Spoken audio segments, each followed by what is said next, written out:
शादा हम शर्मिंदा हैं। क़िस्त 17। लंच के वक्त दूसरे शहर में पहुँचे। एक पार्क के किनारे खड़े थे। अम्मी के साथ लंच के लिए चीज़ें गाड़ी से निकलवा रहा था। लंच के बाद वज़ू किया, नमाज़ पढ़ी।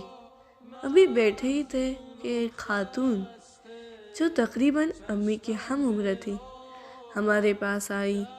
उनकी हालत ठीक नहीं लग रही थी, कपड़ों से भी गुर्बत टपक रही थी। अम्मी के पास आई और बोले कि मेरा एक बेटा और बेटी है, अगर मुमकिन हो तो हमारी मदद कर दे। अगर कोई पुराने कपड़े या अगर कोई फालतू चीज़ हो तो दे दे। अब्बू को उनकी बात सुनकर गुस्सा चढ़ गया। सफ़र में कौन पुराने कपड़े साथ लेकर चलता है भला, जहाँ देखो। खातून ने अफसरदगी से सर नीचा किया और जाने लगी। अम्मी ने अब्बू को गुस्से से घूरा और उठकर खातून के पीछे गई। अम्मी ने कहा, आपके बच्चों की उम्र कितनी है? बड़ी शर्मिंदगी के साथ उन्होंने सर उठाया और बोले, मेरी बेटी आपकी बेटी से बड़ी है, लेकिन मेरा बेटा आपके बेटे के हम उम्र होगा। उसके कपड़े उससे पूरे आ जाएंगे। वो मेरी तरफ देखकर बोल रही थी। अम्मी ने मुझे देखा, फिर गाड़ी की चाबी उठाई और गाड़ी में से मेरे कुछ कपड़े लेने चली गई। अब्बू अब भी बड़बड़ा रहे थे। सईद ने मुझे अलहदा किया और बोला, अम्मी तुम्हारे कपड़े देने लगी हैं। तुम्हारा दिल करेगा जो कपड़े खुद पहन रहे हो वो किसी को दे दो? तुम्हारे पास तो पहले ही इतने कम कपड़े हैं। अब्बू जब तक मजबूर ना हो तुम्हारे लिए कुछ नहीं लेते और कपड़े लेकर नहीं देंगे। जाओ, अम्मी को मना करो, उससे पहले कि अब्बू फिर तुम्हारे साथ जिद लगा दे। वो सच कह रहा था कि मेरे पास कितने की कपड़े थे।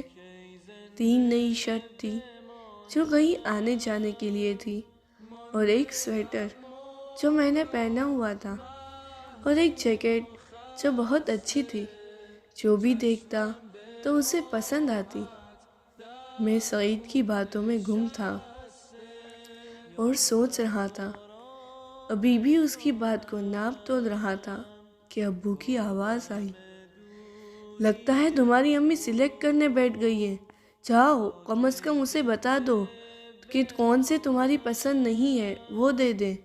वैसे तुम्हारे पास कितने के नए कपड़े हैं कि तुम्हें पसंद हो? तुम तो खुद फ़कीर हो, किसी को तुम्हें कोई कपड़े खैरात में देने चाहिए।